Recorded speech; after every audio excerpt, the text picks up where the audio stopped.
उम्मीद करूंगा कि तुम लोगों ने भूल-भुलैया 3 और सिंघम अगेन देख लिया होगा। अगर देख लिया है तो 100 तोपों की सलामी। देख कैसे लिया भाई। तो आओ बात करते हैं कुछ ऐसे फक्ड अप मोमेंट्स के बारे में जो कि इन दोनों मूवीज में थी और कोई सेंस नहीं बनाती। Means what the F. सबसे पहले भूल-भुलैया 3 से शुरू करते हैं। तृप्ति डिमरी का कैरेक्टर क्यों था मूवी में? अब मूवी में बताया गया है कि वो राजकुमार देवेंद्र नाथ की वाइफ है और उनके मरने के बाद इनका हुआ क्या? उन्हें भी देवेंद्र नाथ के साथ मार डाला गया या फिर वो जिंदा बच गई एंड उनके पेट में देवेंद्र नाथ का बच्चा था जिसके कारण कि इनका खानदान आगे बढ़ सका। इन सारी चीजों का जवाब हमें दिया ही नहीं गया है। इनफैक्ट हम लोगों को ये टॉपिक पूरी तरीके से मूवी में इग्नोर कर दिया गया है। यहाँ तक कि तृप्ति डिमरी और कार्तिक आर्यन का जो लव एंगल दिखाया गया है वो भी ऐसा ही था। हम लोगों को दिखाया ही नहीं गया कि इन दोनों में वो रोमांटिक वाली फील आई कहाँ से। मेकर्स ने सोचा कि पिछले जन्म में दोनों पति पत्नी थे तो इस जन्म में भी होंगे ही, तो फोर्सफुली डाल दो। और तृप्ति डिमरी का ही और एक चीज मैंने नोटिस की है कि वो राजघराने से आती हैं वो तो ठीक है, लेकिन जो राजघराने के लोग हैं वो बहुत सालों से तब्दीले में रहते हैं, गरीबों की जिंदगी जी रहे हैं। तो तृप्ति डिमरी के पास इतने सेक्सी सेक्सी कपड़े आए कहाँ? अगर वो लोग इतने गरीब हैं कि वो लोगों को एक प्याज रोटी के लिए भी लड़ना पड़ रहा है, एक ऑलरेडी खत्म हुआ टूथपेस्ट को और 2 दिन चलाने की कोशिश की जा रही है, तो तृप्ति डिमरी के पास इतने सेक्सी कपड़े आ कहाँ से रहे? वैसे लग तो कमाल की रही थी। नेक्स्ट WTF मूवमेंट की बात करें तो मंजुलिका का reveal. This time man I have to admit they got me. मैंने सोचा नहीं था कि कार्तिक आर्यन ही निकलेगा या फिर निकलेगी असली मंजुलिका। मैंने सोचा था कि दिखाओ भाई, ज्यादा से ज्यादा क्या ट्विस्ट दिखा दोगे? तृप्ति डिमरी एज मंजुलिका दिखाओ, आई वाज रेडी। लेकिन जो इन्होंने दिखाया उसके लिए मैं रेडी ही नहीं था। यहाँ पे मेकर्स ने हम फैंस को हैरान कर दिया, लेकिन यही हैरान करने के चक्कर में जो पूरा फर्स्ट हाफ में हम लोगों को दिखाया गया था उस पे मूत दिया गया। क्योंकि हमें बताया जाता है कि जो असली मंजुलिका है मींस कार्तिक आर्यन वाला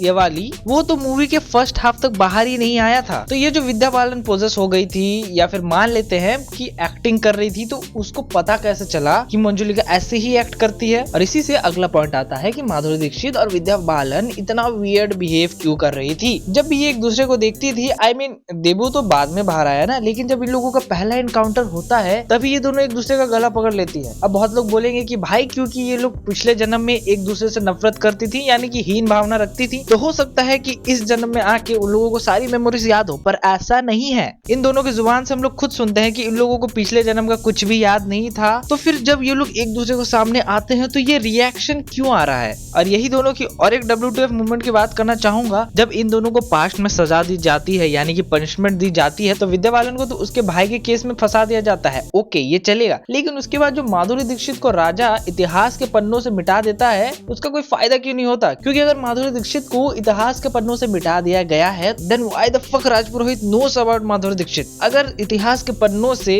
उसके कैरेक्टर का पूरा डाटा इरेज कर दिया गया है, वो एग्जिस्ट ही नहीं करती, तो फिर इतिहास के जो वो बुक्स होते हैं उसी में उसका नाम कैसे मिल गया? I mean I will say this is just a lazy writing by makers. एक लास्ट सिंघम अगेन में जाने से पहले बात कर लेते हैं जवान का रेफरेंस। यहाँ पे हम लोगों को जवान का रेफरेंस दिया जाता है, ऑल्दो इस सीन का कोई भी लॉजिक नहीं बनता एंड मेरे ख्याल से मेकर्स ने डाला भी इसीलिए है कि इस सीन का कोई लॉजिक नहीं बनेगा। लेकिन फिर भी जब छोटे पंडित का कैरेक्टर इतने गहराई से गिरता है तो वो बच कैसे जाता है? अब सिंघम अगेन की बारी। तो पहले स्टार्टिंग के सीन में ही आते हैं जब जैकी दादा अंडागढ़ी छोड़ के सिंघम को खुद मारने आते हैं। प्रॉब्लम ये भी नहीं है कि वो मारने आए हैं, प्रॉब्लम यहाँ थी कि जिस तरीके से वो आते हैं, जिस तरीके से वो बाइक को उड़ा रहे थे, जिस तरीके से कूदी मार रहे थे, भाई जितनी उम्र इनकी दिखाई गई ना, जैकी दादा अगर एक बार भी कूदी मार देना तो कमर में कम से कम 10 मोचे आएंगी। नेक्स्ट WTF मूवमेंट आता है क्लाइमेक्स का। जब एंड में अवनी को बचाने के लिए सारे लोग यूनाइट होते हैं तो सिंघम दौड़ के अवनी के पास जाता है और उनके जस्ट बगल में, थोड़ा दूर भी होता तो अलग बात थी, समझ आता था, लेकिन जस्ट बगल में एक मिसाइल आके इतना बड़ा धमाका करती है पर दोनों को कुछ होता ही नहीं। चलो सिंघम को एक बेनिफिट ऑफ डाउट दे देते हैं कि वो सुपर कॉप है, सुपर ह्यूमन है, उसको कुछ नहीं होगा, पर उसकी बीवी का क्या? उसकी बीवी को तो चोट आनी चाहिए थी, बट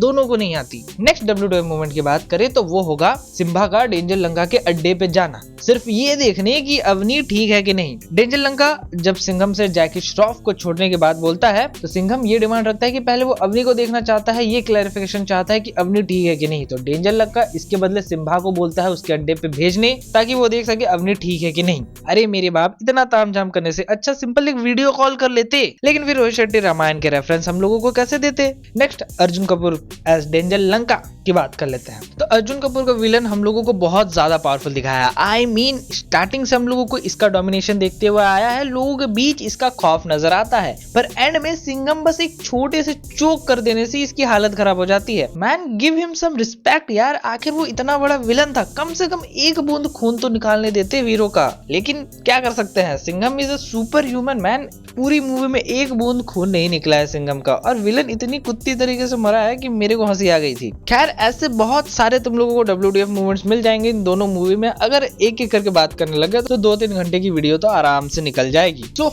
यहीं तक रखते हैं इस वीडियो को। बाय।